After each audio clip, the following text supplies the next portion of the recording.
International for your service. Baahubali cinema ద్వారా ప్రభాస్ ప్రపంచానికి పరిచయం అవసరం లేని పేరుగా మారిపోయారు. అయితే ప్రభాస్ కెరియర్ లోనే బిగ్గెస్ట్ గా నిలిచిన ఈ సినిమాకి ఎంత రెమ్యునరేషన్ తీసుకున్నాడో తెలిస్తే మాత్రం అందరికీ షాక్ తగలాల్సిందే. ఈ విషయంతో పాటు మరిన్ని ఇంట్రెస్టింగ్ విషయాలున్నాయి. అవేంటో చూసేద్దాం. బాహుబలి సినిమాకి ముందు తెలుగులో ప్రభాస్ రేంజ్ యావరేజ్ గా ఉండేది. అప్పటి వరకు ప్రభాస్ 50 కోట్ల క్లబ్ లో కూడా చేరలేదు.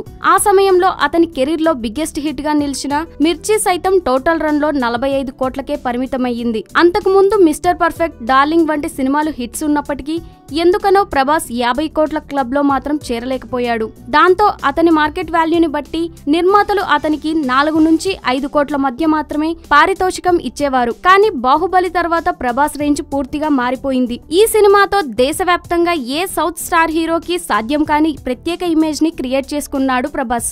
ఇక ఏప్రిల్ 28న రానున్న బాహుబలి పార్ట్ 2తో ప్రభాస్ కి ఇంటర్నేషనల్ గుర్తింపు రావడం ఖాయం. అటువంటి ప్రభాస్ కి నిర్మాతలు భారీ పారితోషికం ఇచ్చి ఉంటారని పరిశ్రమలో గుసగుసలు వినిపిస్తున్నాయి. అంతేకాక ఒక్క సినిమాకే 5 ఏళ్లు పనిచేశాడు కాబట్టి ఖచ్చితంగా భారీగా అంది ఉంటుందని అనుకుంటున్న సమయంలో తాజాగా ప్రభాస్ పారితోషికంకి సంబంధించిన లెక్కలు బయటకు వచ్చాయి. పరిశ్రమ వర్గాల లెక్కల ప్రకారం మొదటి భాగానికి ప్రభాస్ కి 20 కోట్లు, రెండో భాగానికి 30 కోట్లు అందినట్లు తెలుస్తోంది. అంటే 2 భాగాలకు కలిపి మొత్తం 50 కోట్లు తీసుకున్నట్లు తెలుస్తుంది.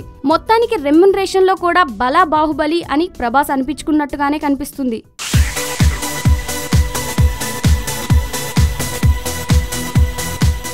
హాయ్ యోయో వ్యూవర్స్, సబ్స్క్రైబ్ చేసేటప్పుడు అక్కడ ఉండే గంట సింబల్ ను ప్రెస్ చేయడం మర్చిపోవద్దు.